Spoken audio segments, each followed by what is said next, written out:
Good evening, everybody. So, without um, any delay, I would like to hand over the session to Vindy, and she will be talking about hypothesis testing. And I also had a talk with her. Actually, she called me, and she told me that maybe within another one or two sessions, the sessions are going to be more interesting, and we might be able to understand it better. So, Vindy, it's over to you.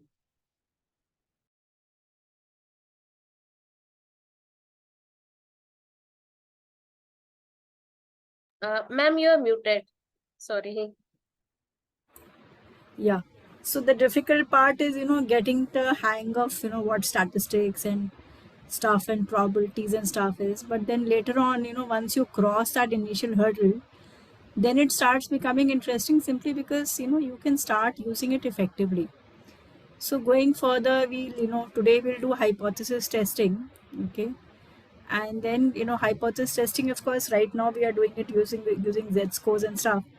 But later on, when you do hypothesis testing, you do hypothesis testing even for t-test, let's say f-test for ANOVA, then you have linear regression, then you have multiple regression, okay, and then you go on to logistic regression, and that's where our course stops, okay. So just to give it, sort of a, idea, is like, for example, t-test, okay, just to kind of interest you, okay, I'll go on to hypothesis testing. So if you do, t-test, let's say you wanted to, compare, let's say, average waiting times between, you go to X hospital and you go to Y hospital, and you want to really compare the waiting time between the two hospitals to see a doctor. So whether you want to know whether that, that whether there is a, significant difference between these two things, okay. So then you have something called a t-test, okay, which you basically try and compare the means between two tests, okay. Now let's say, suppose this is, a t-test can be only done between two means, okay. Now suppose you were conducting an experiment, and let's say you were expecting of a particular drug, okay, and you wanted to compare it across three types of population, okay.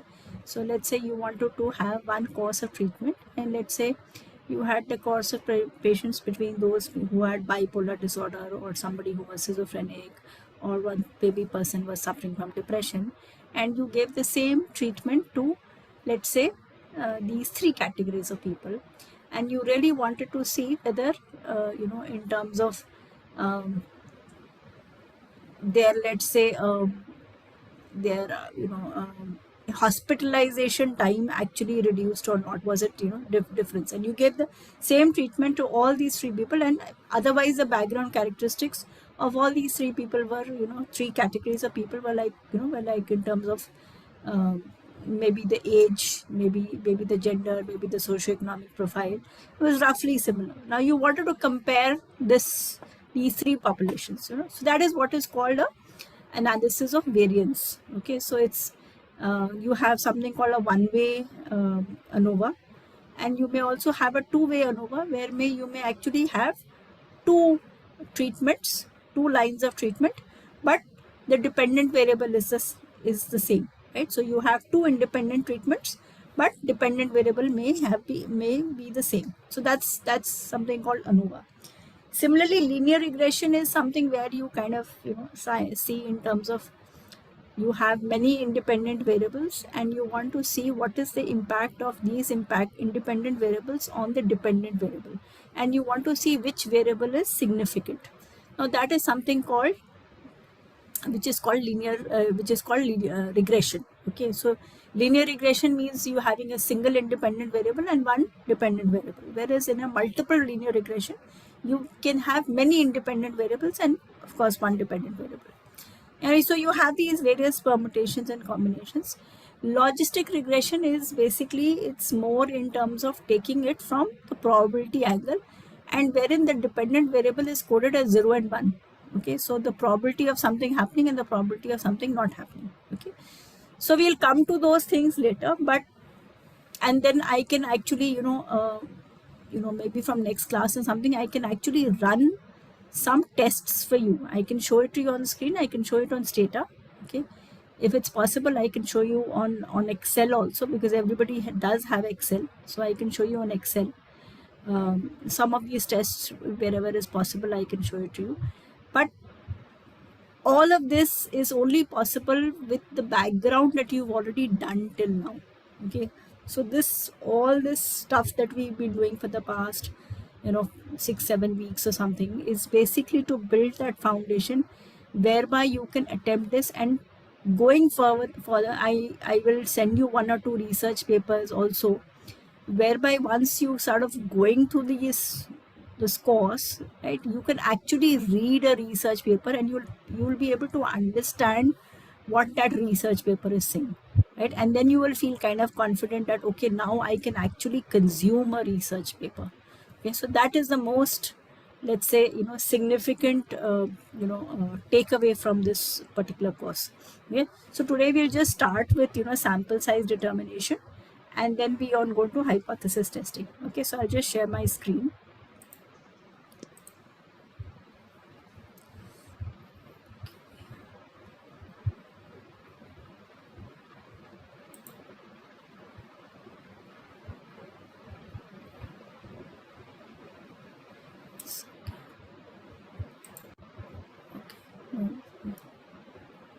One sec, just 1 second. Just let me just close a lot of screens that I have.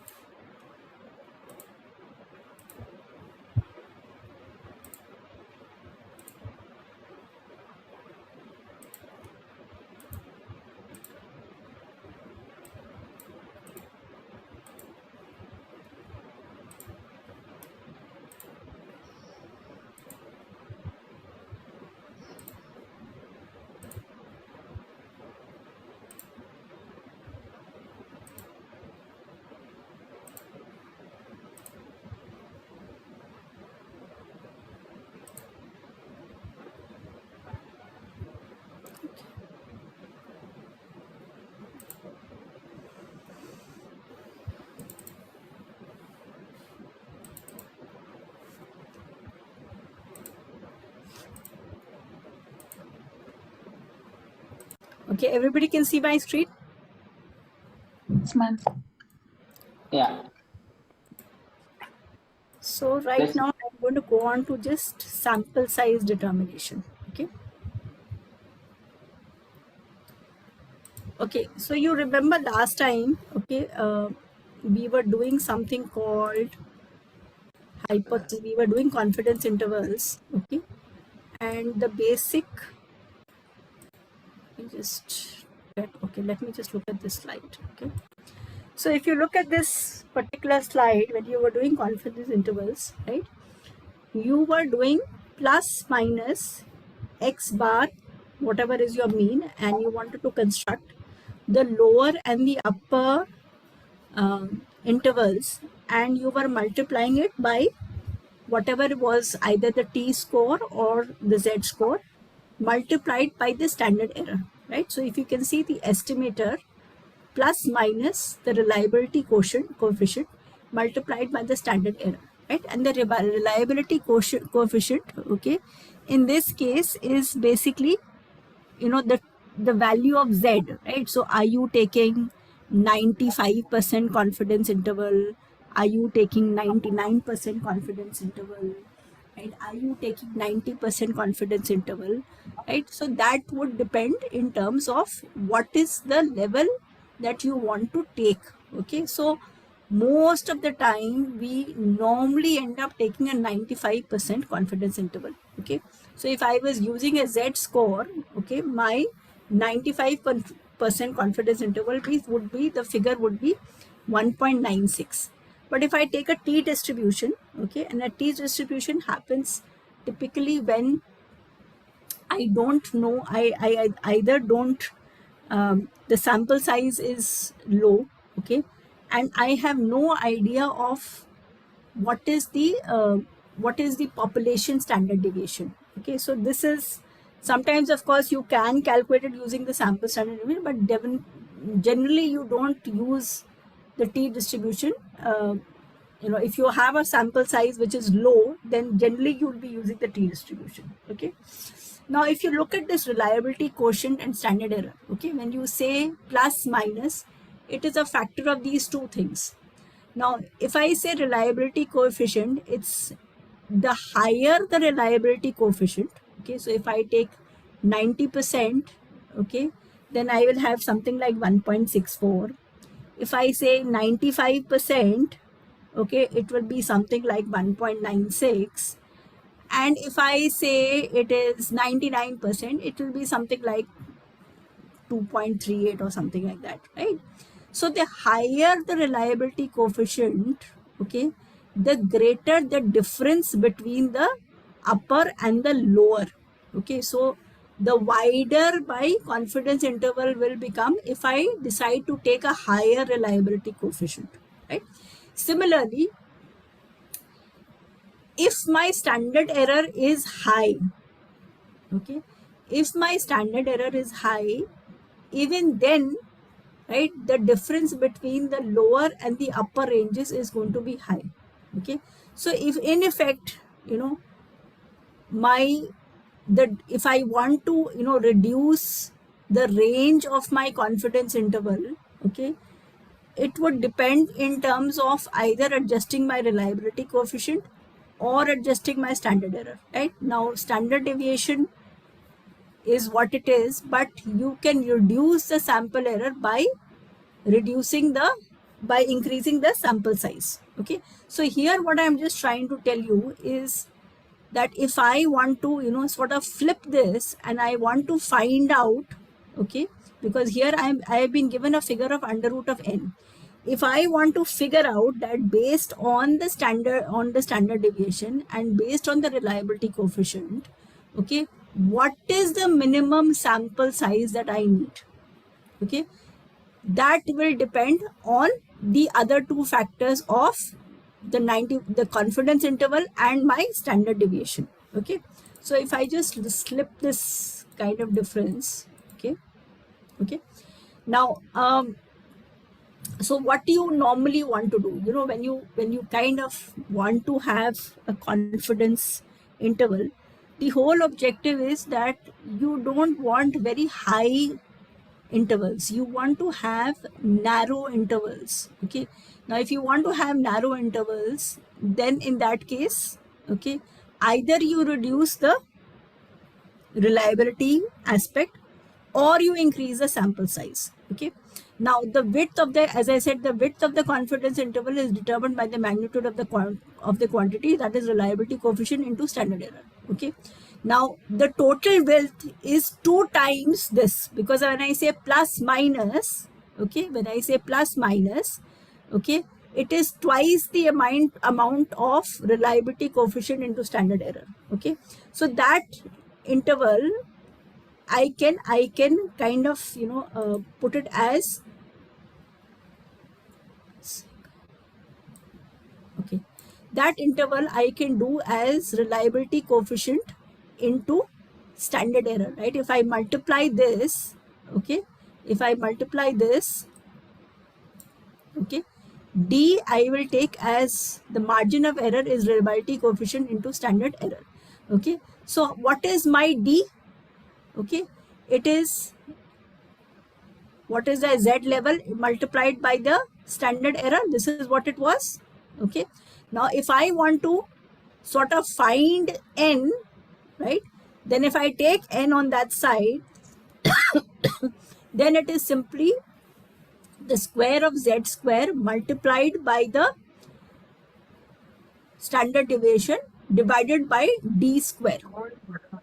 Okay, now looking at this, when I say d, okay, is basically means that, okay,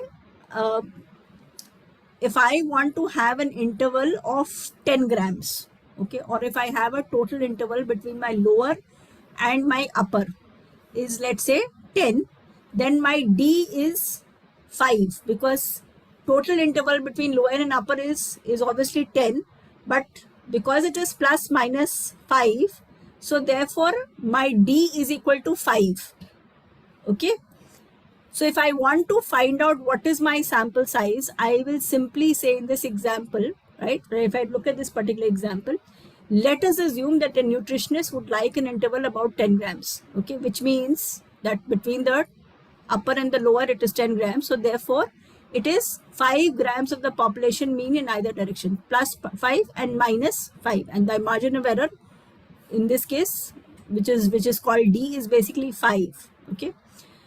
Now let us assume that the confidence coefficient of 95, when I say 95, that means 1.96, okay.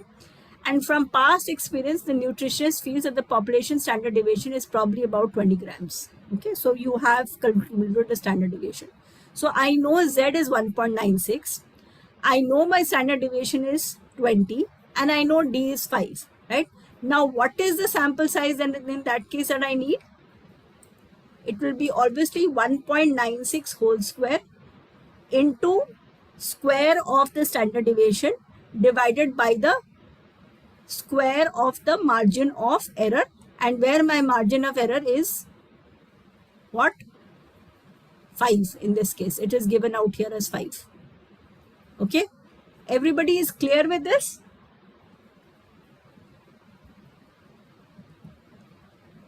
I'm just stopping share out here. Okay. Everybody is clear with this? Okay, let me give you an example. Okay, let's try this. Like, why don't you just pick up a piece of paper or a pencil? Okay, and let's cook up an example. Okay, let us assume that I want to find out what is the minimum sample size that I want for an experiment, right? Wherein I am hoping that the confidence interval is probably, let's say maximum of margin of error is around 4. Okay, let's say my sample standard deviation is around 25. Okay, and I need a confidence interval of 90%. Okay, my confidence interval is around 90%. Now what is the minimum sample size that I want? Okay, so if I want a sample size or confidence interval of 90%, what is my Z value going to be?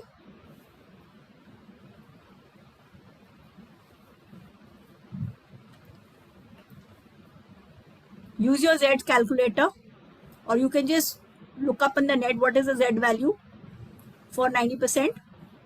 Just look up in the net.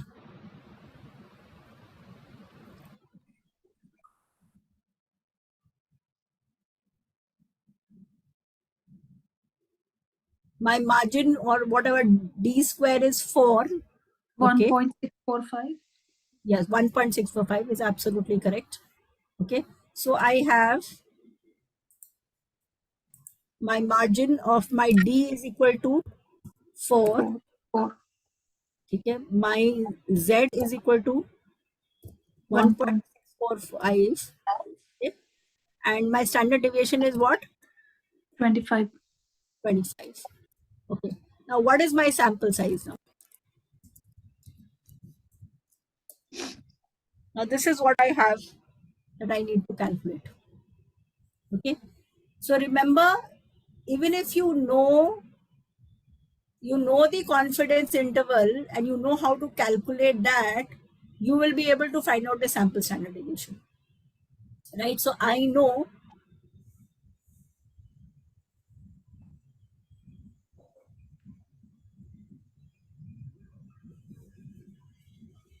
my margin of error is basically what? My Z score into my standard error. And my standard error is standard deviation divided by under root of n. Okay. So 4 is equal to 1.645 into 25, right, under root of n, and I don't know n. The rest I know.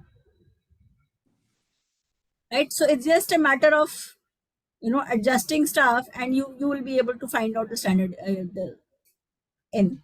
So what is n? Can anybody tell me what is n? Since I haven't done the calculation.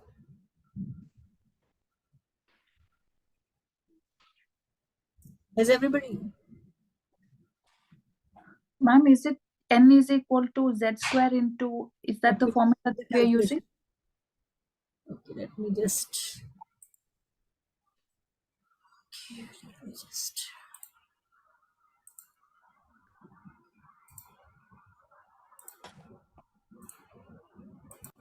Okay, so I have Ma'am, 100, I think.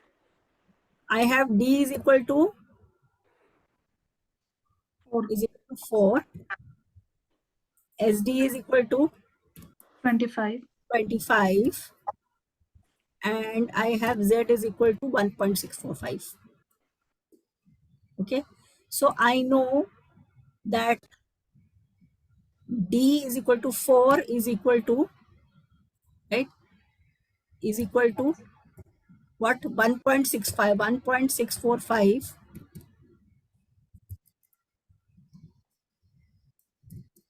But it actually didn't do it on a piece of paper. Let me just get a piece of paper.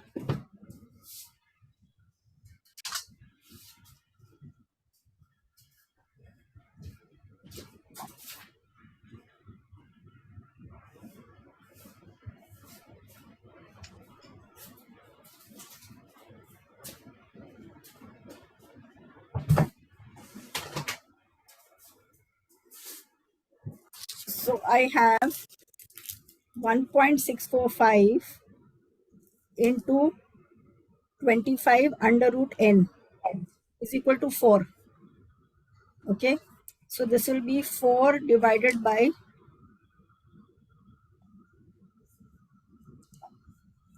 if I divided 1.645 into 25 divided by 4 is equal to under root of n.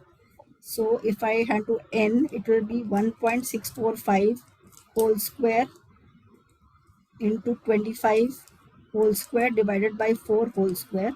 So it should be 105.54. right. So it should be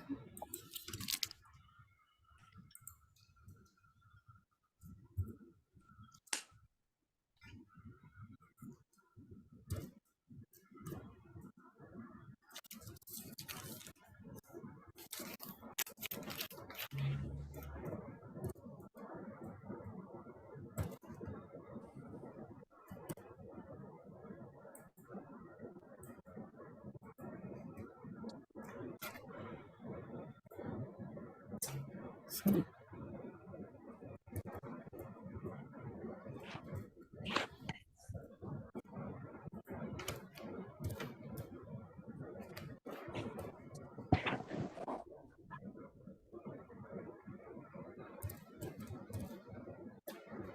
It should be 105. Is the answer coming? Yes, ma'am. Everybody is getting this. So approximately my sample size should be 106. Everybody's got this?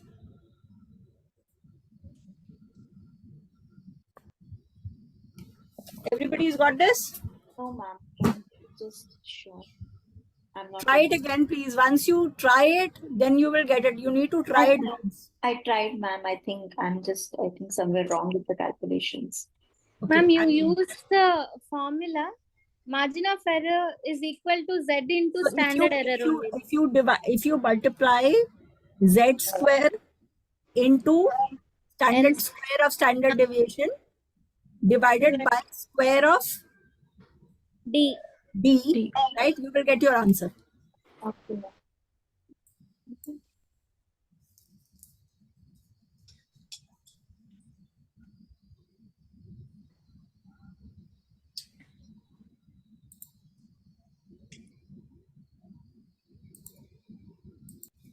Right, so if your sampling is without from a finite population, okay, then you need a finite population correction. So in this case your formula becomes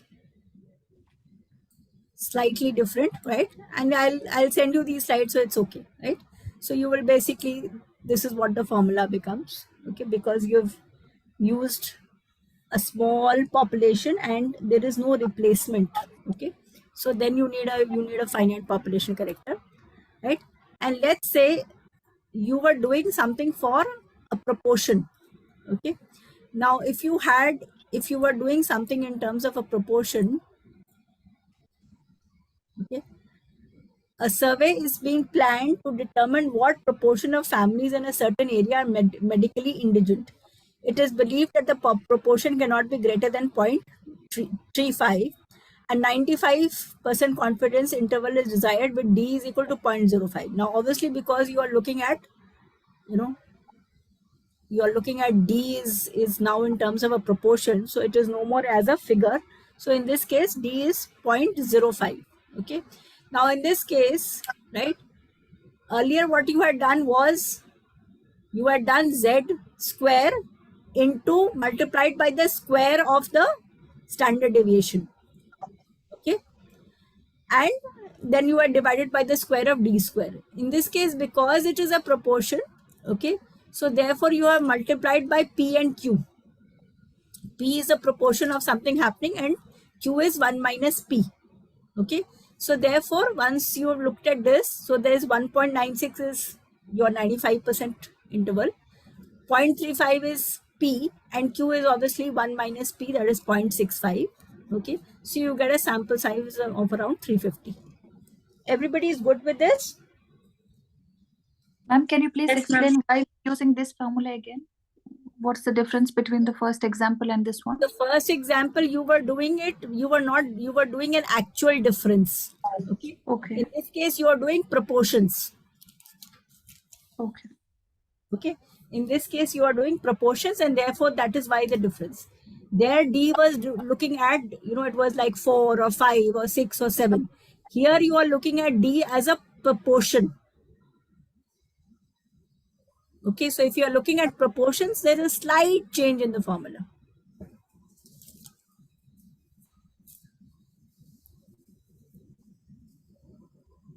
Okay, right now we are not looking at things like effect size and stuff and all. Okay, so we'll that's a more advanced kind of a thing that we are looking, but right now for the basics, this is good enough. Okay, so this completes this part of it. I'll send you this slide presentation.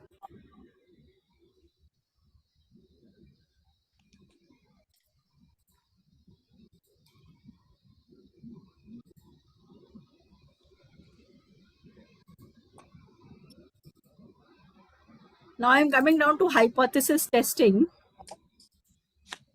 Okay.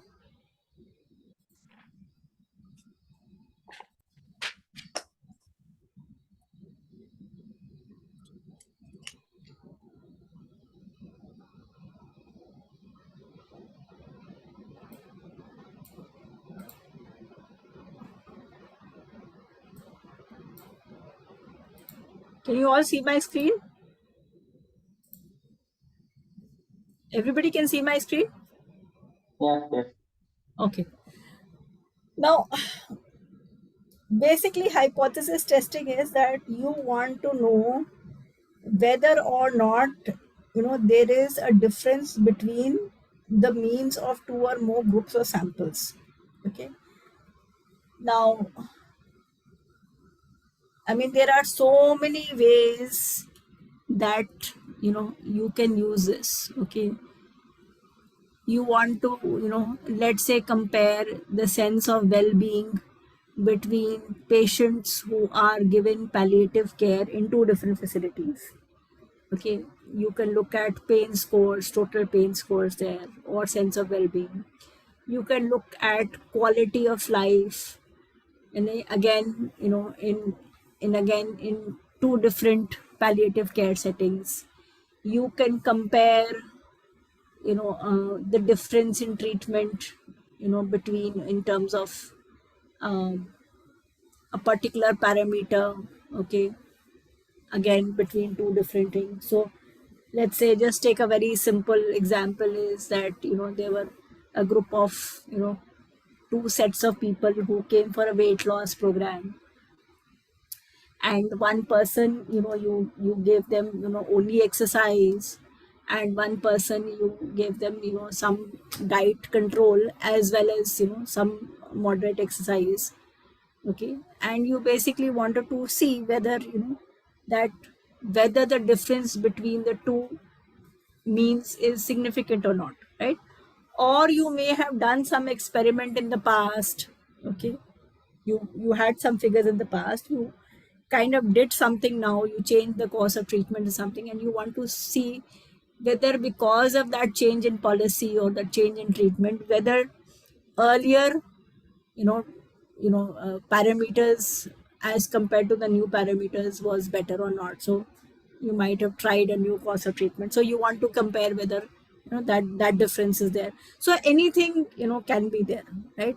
You want to look at a, maybe a alcoholic, intervention, or you want to look at something like a smoking intervention, or you want to look at something like a behavioral change in terms of looking at some training program. So, or even if you, let's say you wanted to do something in terms of, you did some, outreach program, and you wanted to test, whether people understood something about, end of life care. Okay, right, pre and post. Okay, you wanted to compare that. So, I mean, the range that you can do with hypothesis testing can be really huge. Okay, so you want to basically see whether, uh, the observed differences are actually due to just random variance, or if actually there is a difference, right? Now, it can be, it is, it is can call be called significant testing. Okay, and we introduce this technique using a one sample z test. Of course, you can do it through a t test also. Okay, now it is broken up into, 4 steps. So let's look at it this way. Okay, so when you do a hypothesis testing, okay, the first thing that you want to do is look at what is your null hypothesis and what is your alternative hypothesis. Okay, so earlier also, when we were doing introduction to research methodology, we talked about H0, okay, as something as being a null hypothesis, and H1 as being as alternative hypothesis, right? So for example, I may say that, I did some treatment, okay, to, reduce weight, you know and I say that, there was, my null hypothesis be that because of my treatment plan there has been no weight loss or BMI scores because of the treatment. So that is my null hypothesis. And my alternative hypothesis is that because of the treatment, the BMI scores have come down significantly. Okay. So obviously I would want to compare what my previous BMI scores were before the treatment and what my BMI scores are after the treatment. Okay. Then it is a question of what is my test statistic. Okay, right? So I will obviously compute a Z score. Okay, if I am taking a sample more than 30, then obviously I'll be computing a Z score, and then I would be finding something like a p value. Okay, sometimes I don't find a p value. Okay, I may just look at the, I may just look at critical scores. Okay, and, then I can look at it, right? So there are many ways to do hypothesis testing. Sometimes I can even use something like a confidence interval and then figure it out. Okay, so there are many ways to approach hypothesis testing, but let's look at that first. What you need to do is, first you need to convert whatever research question to null and alternative hypothesis. Okay, now, last time I remember some people were asking me, is it always important to, write as a null and an alternative hypothesis? Okay, now we may have a lot of research questions. Okay, but if I want to test it out, okay, and I want to say something as being, something which is true or, as not true based on the available evidence, it is sometimes better to frame it in the form of a null and an alternative hypothesis. Now, I am not saying that you don't use a a null and alternative hypothesis in qualitative research. You definitely use it, but a null and an alternative hypothesis is more used in quantitative research because there it is easier to test it using some sort of a quantitative parameter. Okay. Now, the null hypothesis is a claim of no difference in the population. Now, when I say no difference in the population, right, it can be between two sample treatments also. Okay, it is just like, okay, I'm just saying that between one situation and the other situation that there is no difference. Whereas an alternative hypothesis that there is a difference. Okay. Now, when you say null hypothesis, either I can accept the null hypothesis or I can reject the null hypothesis. Okay. I never say in statistics I accept the alternative hypothesis. Always whenever I write my when I write my findings, it is always like accepting my null hypothesis or rejecting my null hypothesis, right? I never say that, because we are only making a conjecture based on evidence. Okay. We can't say it is true or false, right? It is because we always have some element of probability there. So we don't say true and false, okay, but we say that it is either we accept it or we reject it based on the evidence that we have. Okay. Okay. The hypothesis actually be tested is usually given the sample H0 and is commonly referred as a null hypothesis. The other hypothesis, which is assumed to be true when null hypothesis is false, is referred to the alternate hypothesis and often simplified by H1. The two hypotheses are exclusive and exhaustive, right? So you can't have something which is halfway, right? So if you are looking at something, is that between the situations either something can happen or something cannot happen. Okay, so if you are saying that there is a difference in the treatment or there is no difference in the treatment, right? There cannot be a third situation. Okay, so it is either, that is why it says it is exclusive and exhaustive. Okay. Now, the null hypothesis should contain a statement of equality. Either it is equal, less than equal to, or greater than equal to. Okay. So you normally say you have to state it very clearly. Whether it is, right, you say that there is no difference. Okay. Right, or it is equal to this, or it is less than equal to this, or greater than this, right? And the alternate hypothesis needs to be counter to that, and it should exhaust all possibilities regarding the value that the hypothesis parameter can assume. Okay. Okay, let me just come to this and let's take an example so that you will understand it better. Okay. It's, you can put any, we'll cook up an example later on, but right now we'll just look at this. Okay. The Centers for Disease Control reported on trends in weight, height, and body mass index from the 1960s to 2000 to 2021, sorry, whatever, 2002, right? The general trend was that Americans were much heavier and slightly taller in 2002 as compared to 1960. Both men and women gained approximately 24 pounds on average between 1960 and 2000. In 2002, the mean weight was reported as 191 pounds. Okay. Suppose that investigator hypothesis that the weights are even higher in 2006, that the trend continued over the subsequent 4 years. Now, here the hypothesis is saying, the research hypothesis is that the mean weight in men in 2006 is more than 191 points. Okay. Now, basically what this question is saying is that there seemed to be that over a period of 1960s to the 2000s, okay, it generally feels that the Americans were much heavier in 2002 compared to, let's say, the general 1960s. But he is saying that this trend is continuing, right? So in 2002, they actually looked at the weight of men, and it was 191 pounds. And that even in 2006, okay, we are wanting to see whether the weight was, whether the trend continued or not, whether people were heavier or, it was the same as this. So I need to know whether, in 2006, after 4 years, whether the average weight would be around 191 or it had also significantly changed. Okay. Now, this is one way of expressing an hypothesis. Okay. Here in this case, I am saying that in 2006, okay, there was no change in the weight, and therefore my null hypothesis says that my weight continues to be on an average as 191 pounds.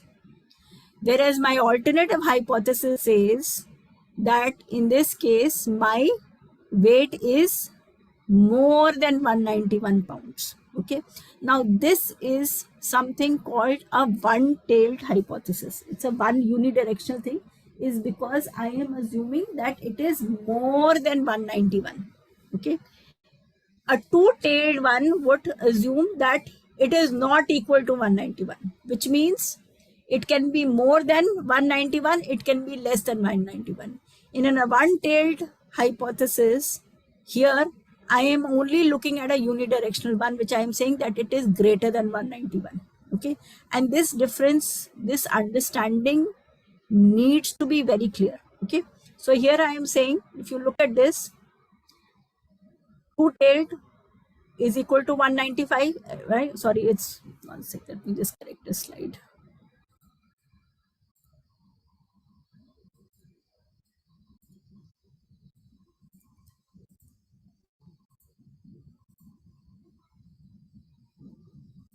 Okay.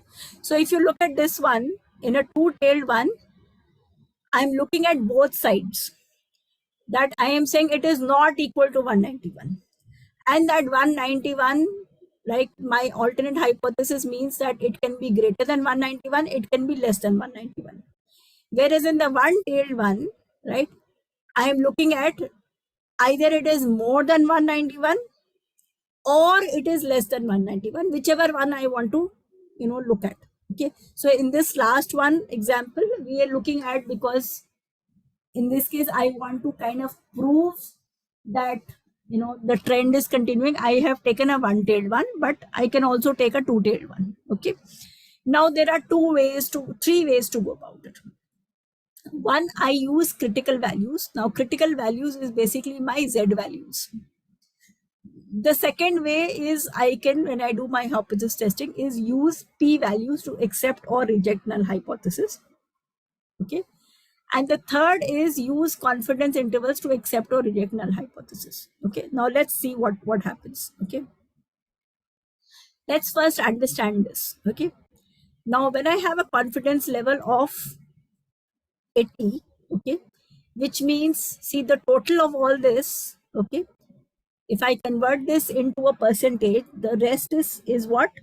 Is 20%. Okay. And I have put it confidence level of 80% means the significance levels of alpha is 0.20. Okay. A confidence level of 85 means an alpha of 0.15, which was the total is equal to 1, except because I am saying significance level, I have converted into a probability.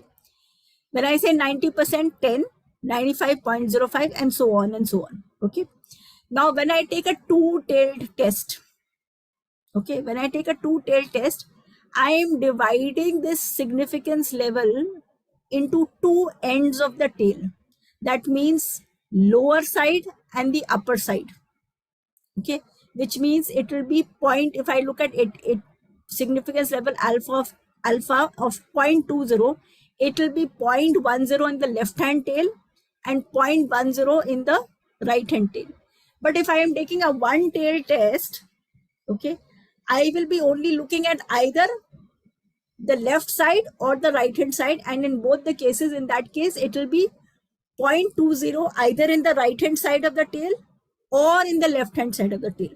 Okay, so if you look at this one, 95%, okay, like we last time computed, okay, and I said 95%, which means my alpha level in both sides, and the two tails will be 0.025 on the right hand side and 0.025 on the left hand side, and therefore my critical value is 1.960.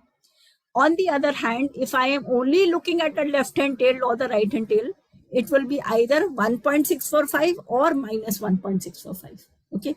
Now this is something that you need to figure out, that when you are doing hypothesis testing, are you taking a two tail test or you are taking a one tail test, which is either the left, and are you trying to say that it is less than it or it is more than it? Accordingly, you need to figure out your confidence levels. Okay. I'm going back to the same example. Okay. Now let's say, okay, I took a sample size of n is equal to 100. Okay. And I found that when I recruited these 100 men and I took an average, I found that my average weight of these 100 men was 197.1, and my standard deviation, okay, was 25.6. Okay. So the way we normally do hypothesis testing, okay, so what did I do? Okay, the formula is x bar minus mu divided by the standard error, and standard error is what? Standard deviation divided by the under root of n. Okay, so this is exactly what I have done. I have found out a z score. Okay, always remember that when you are doing hypothesis testing, whatever is your tested value, whatever is it that you are testing, that is your x bar, and mu is what you are testing against. Okay, what you are testing, what you have taken as your null hypothesis is always mu. So it is x bar minus mu. So in this case, it is 191 because that is where your population is. If you were taking something as, previous something, then yes, 195, or you were basically, you need to compare, between the two, then, you need to be very clear about what you are doing. Okay, so in this case, it is a before and after. So therefore, you have taken mu as 191. Okay. Now here, when you found the Z value is 2.38. Okay. Now, if I was taking a 95% confidence interval, okay, and I would look at a 95% confidence interval, and I'm looking at greater than, I'm looking at a one tail test. Remember, in this case, I'm going back to this, okay, 95%, and I'm taking a one tail test and I'm looking at the right hand tail, okay, my critical value is 1.645. Okay, now here you are saying that my calculated value of Z is 2.38, okay, which is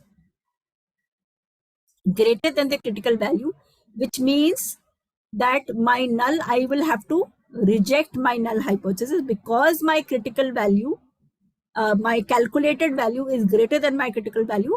I can safely reject my null hypothesis. Okay.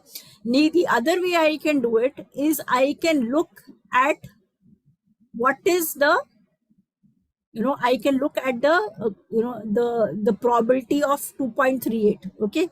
And I can look at what is the value under the probability curve. Right. So if I just, sort of, okay, I don't remember the, one second, let me just see finding.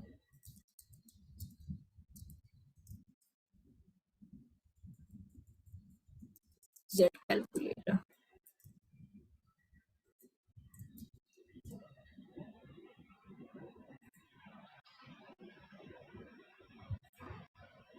Okay, I am just going to share my screen and I'm going to use a Z calculator. Okay. Now what is my value out here? Z score out here is 2.38. Am I right? Yeah. Okay. So what is my value coming as Z is greater than Z is?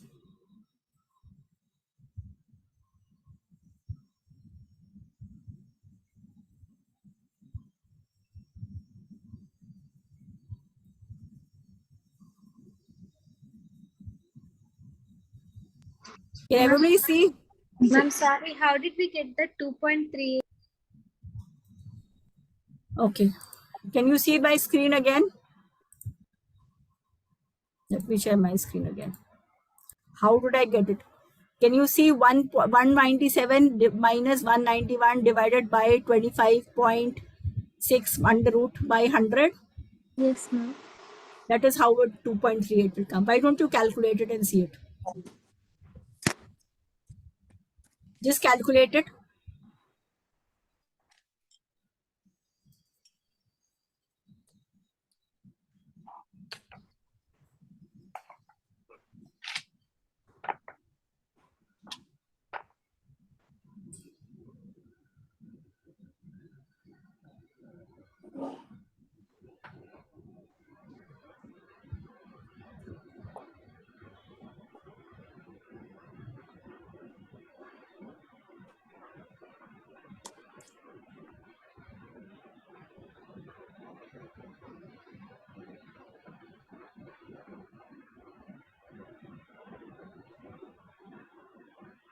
Yes, ma'am. I got it.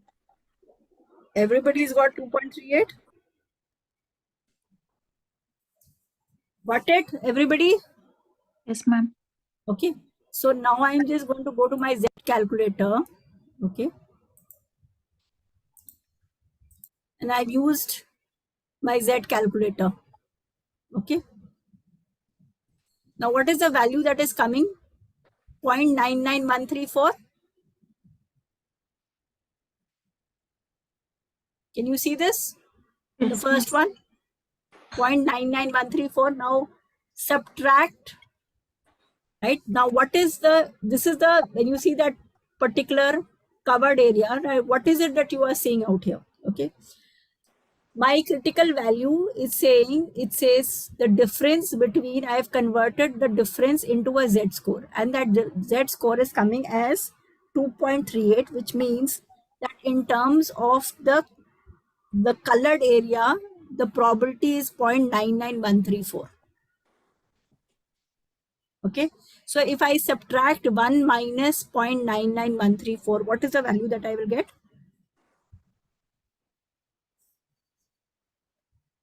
If I kind of remove the remaining portion left of this colored and I subtract it from 1.99, what was the value that I will get? 0.00866. Second Point, one. first one. Okay, fine. Yeah, Is I'm it- getting 0.008. Okay. Second one. Yeah, okay. Right.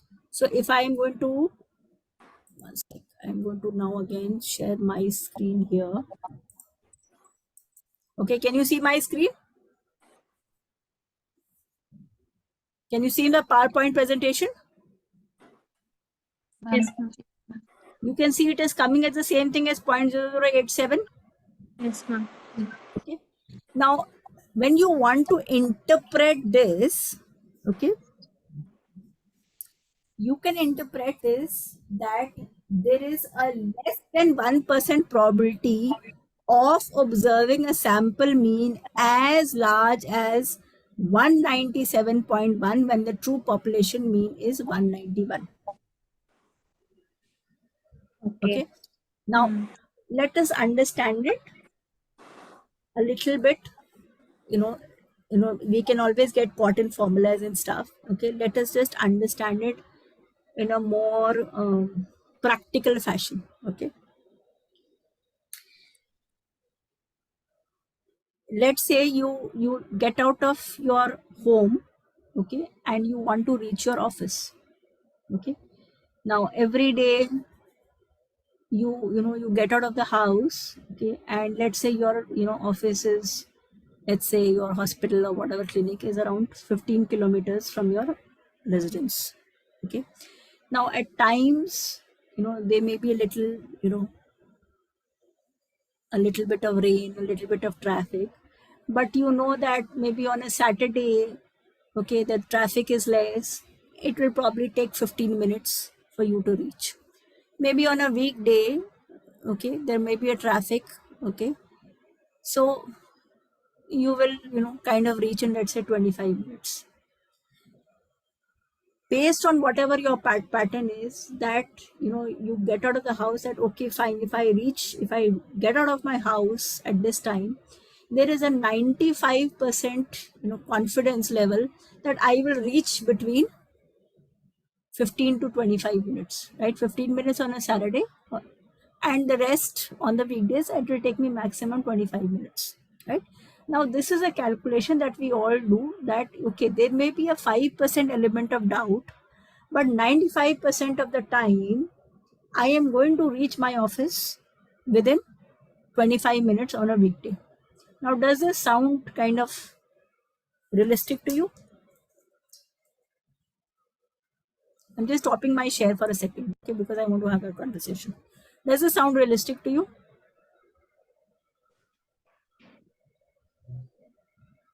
Yes, ma'am.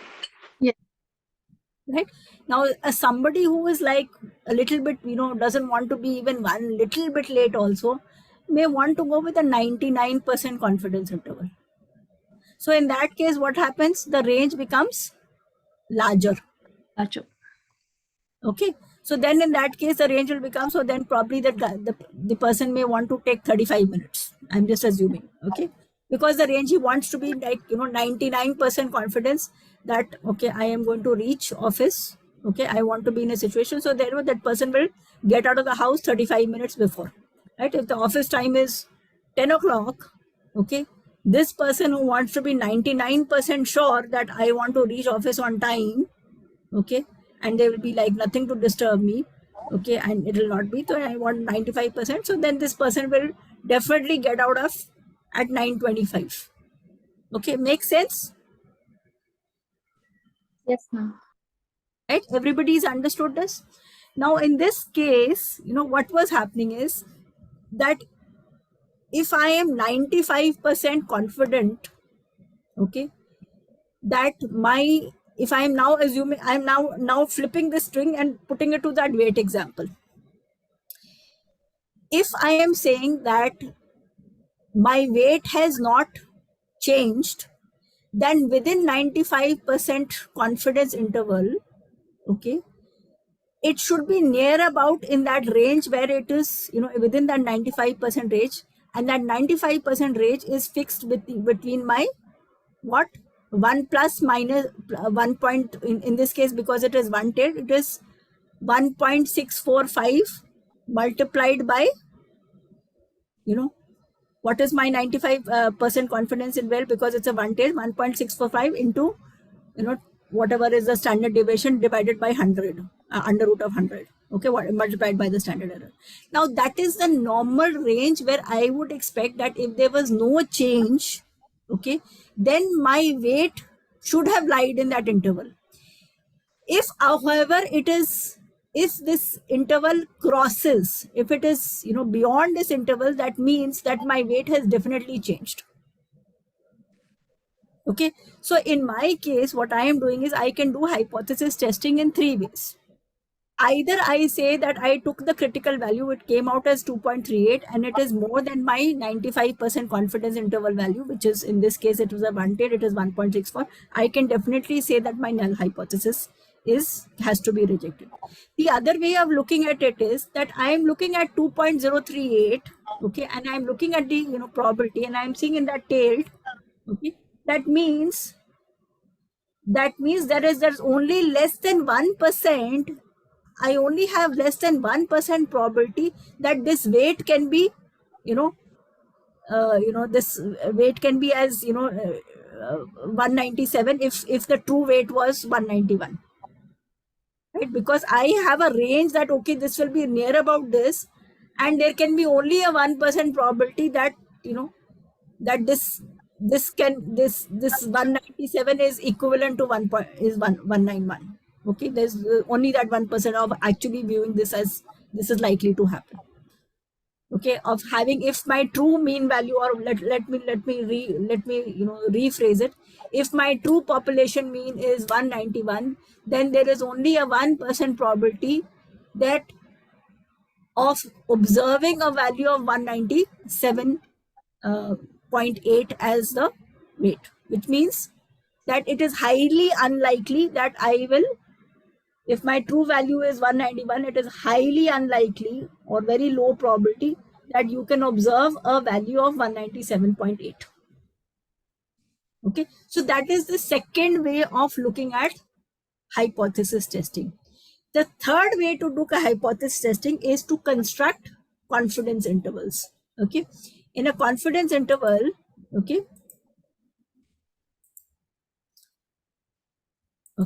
in a confidence interval, in this case, right, I would have done whatever is 191, okay, and I would have, the way I had done a confidence interval, I would have multiplied it by whatever is my reliability factor into the standard error. So my standard error is 25.6 divided by 10, because n was 100, so under root of 100 is 10. Okay, so I have divided. So my value is plus minus 5.0176. So my lower value is 185.98. It's 0.98. And my upper value is 196.02. And you can see this 197 does not fall into this confidence interval. Right? And because it is not falling into this confidence interval, I can definitely say that, the mean weight has increased. Okay, so three ways I have done my hypothesis testing. One, I have compared the calculated value to the critical value. The second way I have done is use the p value. Okay, I have found the calculated value, found the probability relevant to it, and I have seen whether that probability is less than points. I can look at as, when I'm saying a 95% confidence level, then my probability should be 0.05. Okay, because it is a one tail test. Okay, if it was a 99%, it should have probability should have been 0.01. Okay, so if this value is less than 0.05, then it means I can reject my null hypothesis. Okay, so this is how you would possibly do hypothesis testing. Okay, in this case, somebody has taken something as, they have taken the average as 192.1. Now when I say 192.1, my z value is 0.43. Okay, in this case, I would accept the null hypothesis. If the mean weight actually was coming as 192.1, then in this case I would accept the null hypothesis, because what is my p value that is coming as is 0.3336, which is far greater than 0.05. So normally a p value of 0.05 is our threshold, right? We normally take a 95% confidence interval or a significance level of 0.05 or 5%. Okay, so in that case, I can I can accept the null hypothesis if my sample weight was 192.1. Okay, so if I want to just sort of give a spin to this p value, a p value is the probability that the computed value of a test statistic is at least as extreme as a specified value of the test statistic when the null hypothesis is true.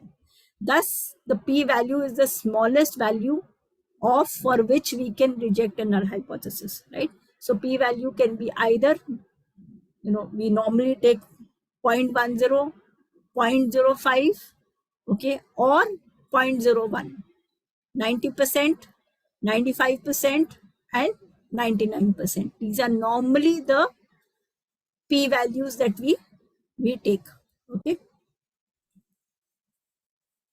Okay, so I won't get into this. I'm taking another example out here. Okay, just to kind of again fix it. So this is a very simple example where I have a sample of 9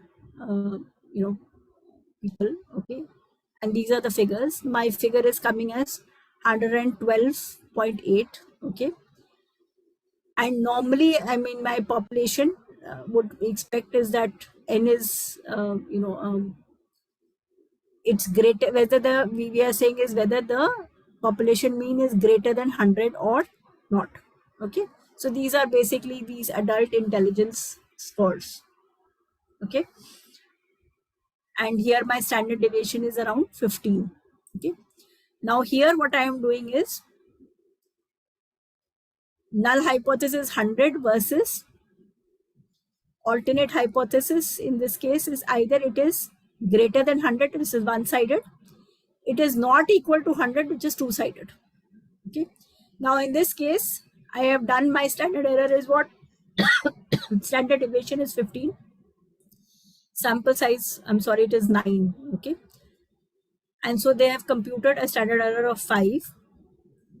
112 minus 8 divided by 5.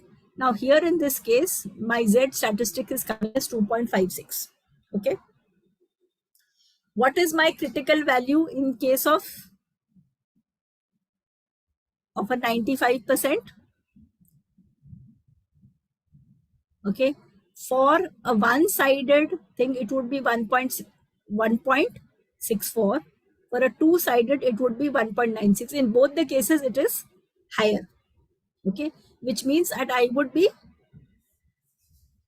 definitely feel that yes, the intelligence scores are much higher and it is significantly different from 0. So I can reject the null hypothesis out here.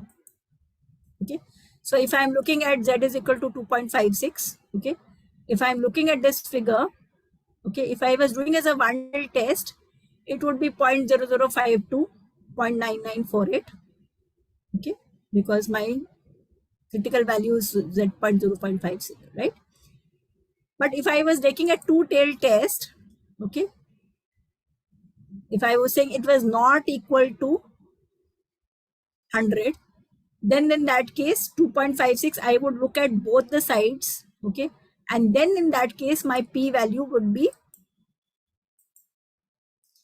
2 into 0.0052 into 0.0104, okay, because I am taking both sides. Okay, so in this case this is a two-sided value. Okay, now what is a type 1 error and what is a type 2 error? A type 1 error is, Ma'am, your PPT is not visible. okay, one sec. Sorry. Just repeating. Can you see it now? Yes, ma'am. Yes. I'm going back. Can you see it? Yes. Please Okay. put in the present. Okay, so I am just going this example again just in case. So, for example, I had a, the scores of intelligence scores. So I took an average of 112.8, and I wanted to basically look at whether or not the population mean, whether the sample was greater than 100 or not. So I could either do it as a one-tailed test or a two-tailed test. So my null hypothesis was equal to 100 versus it was greater than 100. If I was doing a two-sided one, then it is not equal to 100. Okay.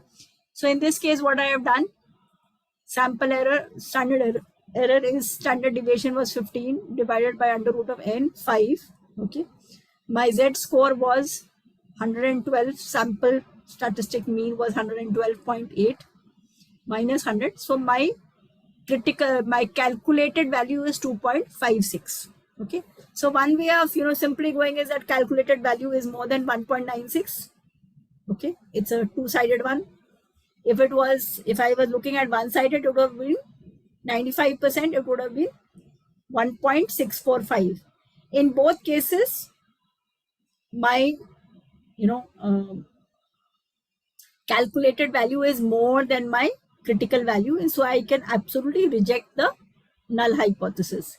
The other way I can do it is if I am taking a one-sided test, okay, the value of 2.56, I would go to a Z calculator, see the probability, and then I would compare 1 minus look at the area under the tails. So this is 0.0052, which is less than my, probability significance score. So I want to have a confidence interval of 95% or at least or a significance level of 5%. Okay. So at my 5% significance level, it is 0.05, and this is much less than 0.052. So I can definitely reject my null hypothesis. If I was taking a two-tail test, okay, in this case not equal to 100, then I would look at both sides. Okay, then in that case, my two-sided p-value would have been 0.0052 plus 0.0052, or 2 into 0.0052. It will be 0.0104. I would still reject the null hypothesis because this is again greater than, this is less than 0.05, and therefore anything which is less than 0.05, I can basically reject the null hypothesis. Okay, now this is something called a type 1 and type 2 errors, which are really important. Okay, now if the null hypothesis is true and I fail to reject it, okay, then that's a correct action. But if the null hypothesis is true and I reject it, right, the null hypothesis in actual is true, but I reject it, then I am making a type 1 error. And the type 1 error depends on the level of alpha. That alpha is your, what you say, your significance level, which is either 5% or 10% or 50, or 1%. Okay, so significance level, normally significance level is either 1%, right, that is 0.01, 5% is 0.05, and 10% is 0.10. So alpha can be either 0.01, 0.05, or 0.1. Okay, so that is what is called, alpha is called a probability of a type 1 error. Now let's say that if the null hypothesis is false, but you don't reject it, that is called a type 2 error, and that is represented by beta, right? So, right, that is you are making that a type 2 error. So you always have to kind of balance between what is the significance level that you are taking. Okay, if you take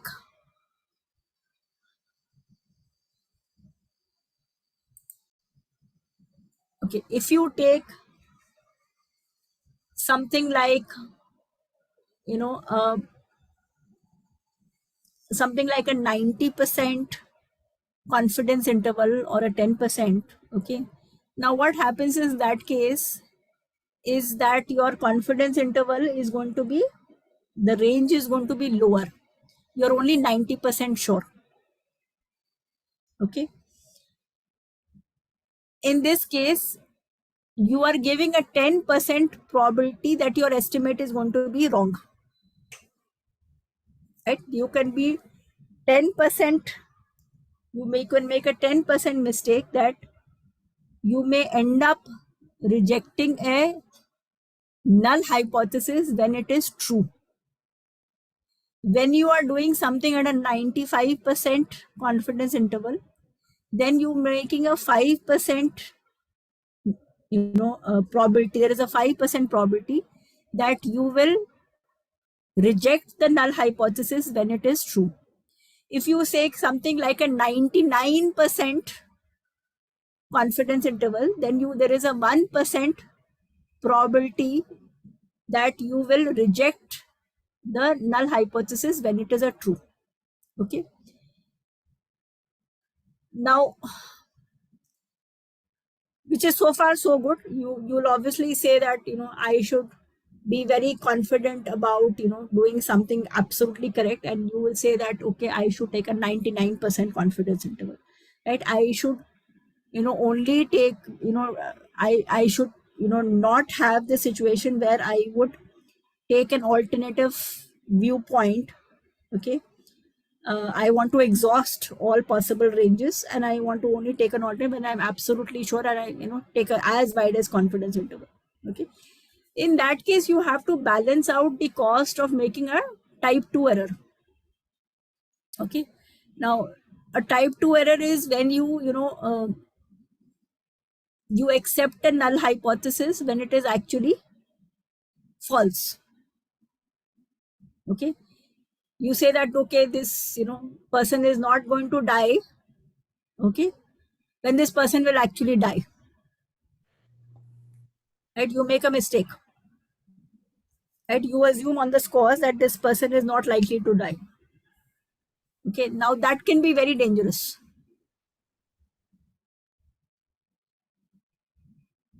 Right, based on whatever it is, you've taken some treatment or something of that sort, and you say that, look, I want to be at, okay, all possible ranges, that, okay, fine, this is the maximum score that this person can have, and we are absolutely safe that we can continue with this treatment. Okay, let's say his creatinine levels were between this and this, and I can continue giving this treatment. But let's say, at those creatinine levels, at those high creatinine levels, this person may have some relapse or something, right? And that person can actually, die. So you always have to, look at the possibility of, what are the costs of making a type 2 error. There is where you have to make a decision. Okay, everybody's got this? Yes, ma'am. Depending upon what variable we are seeing and what is the Yes, cost of making type 1 or type 2, we select the confidence interval. absolutely. Right, so sometimes you may want to be a little, conservative, sometimes you may not want to be so conservative. Right, so you always have to look at this, and you don't realize it, you actually must be doing it in your course of treatment. Okay, so some people, want to push the envelope, some people do not want to push the envelope. So that is a choice that you want to take. Okay, so of course right now we are doing it in statistical terms, I'm sure you must be doing it in your practice, right? So I am going to stop here. There is, okay, there is just one, there is just one or two slides left on this. Okay, this is only proportions. Okay, so this is basically, test statistics for doing proportions. Okay, so if you just read it up, you'll figure it out. It's the same, same procedure, except the formulas change. Okay, that's the only thing that happens. Okay, so if you just read it out, then it will pretty much be the same, but the logic remains the same. Okay, of doing hypothesis testing. Okay. Any questions?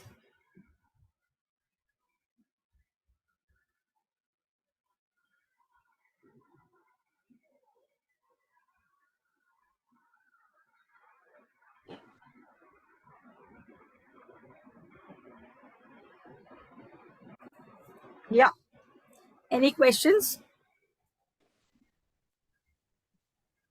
Anybody? Was it too difficult?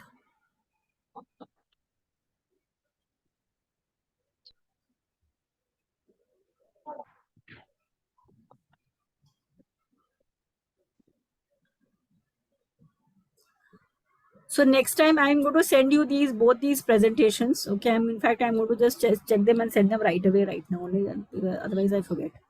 And I'm going to send you one research paper also, which is on ANOVA. Okay, so once you do that research paper on ANOVA, you will basically understand, what has been done. Even if you don't understand the entire thing, these are the 6 research papers that Queens had selected, and also Dr. Rao had also selected also. Okay, so Dr. Raj had also selected these papers. So he said that this is like compulsory reading for all palliative care physicians. Okay, so I will send you one of those papers also, so that you will be able to appreciate that as well. Okay, and next time I'm going to do a little bit of I'll show you practically. None of you have to do computation. Okay, the world of software is great. If you have software. I don't have SPSS. I think Palladium has SPSS. So if you are just able to define the variables in SPSS, and SPSS is the graphical user interface, if you're just able to do that, define it, you can actually do your testing.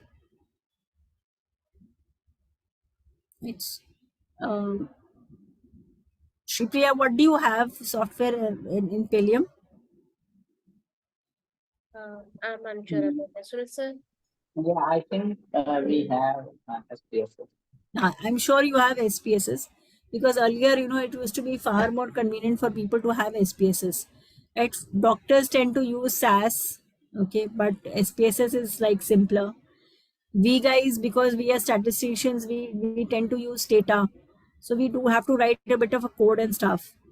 Okay, but SPSS does not, you can write code, but SPSS is totally graphical user interface. As long as you understand the commands, you just have to give the command, select the menu, and just give the command, and you're able to do the calculations. Okay, I don't have SPSS. It's expensive software. I don't have it on my computer. I have Stata, so I'm happy to do Stata on my computer. So you get the hang of it, you'll be able to figure it out. Right? And there is a lot of literature, online books and stuff, which will just, there will be some, PDF books which you can just download and use Stata, SPSS. Right? There's an even SPSS for, there is a series of SPSS for dummies also, I think. Right? So I'll end here. Anybody would like to say anything else?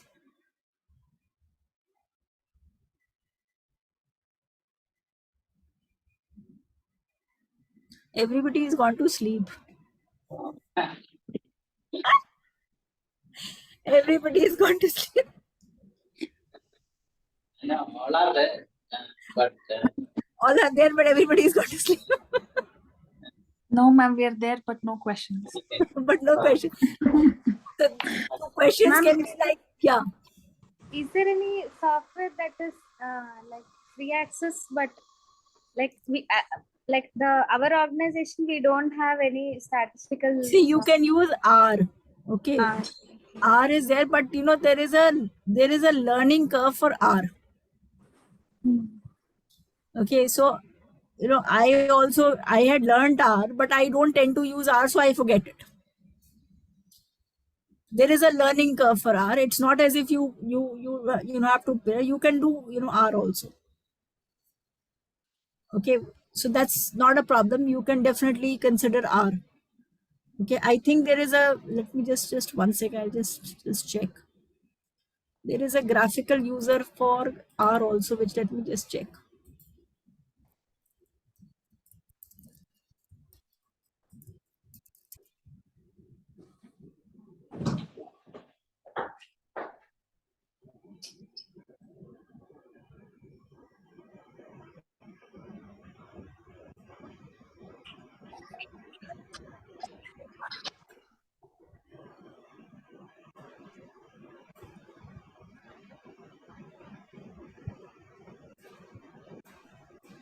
Just give me 1 second.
Okay, there is something called JASP.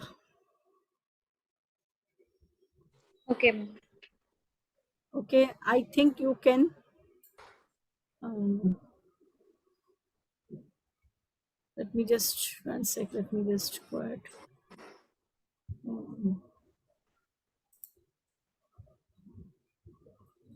I was just trying to figure out which one was it. Yeah, I think this is.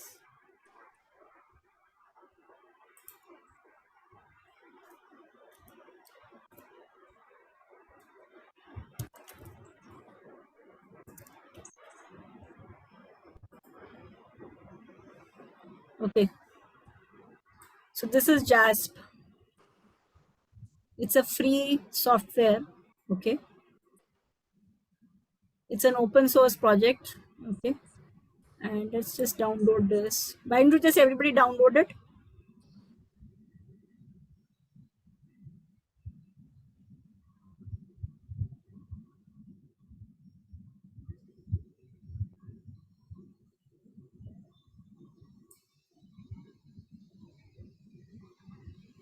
I want to see the features. What is it? Features. What does it do? So it is able to do t-test, ANOVA, regression, frequencies, factor analysis. Yeah, most of it will do.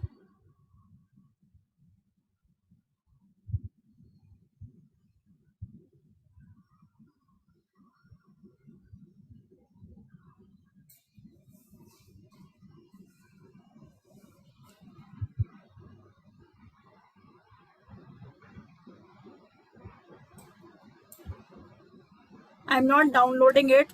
And maybe next class I'll do it. You want me to download it? Or you guys will manage? Yeah. We'll download it, ma'am. Right? So I think JASP is good.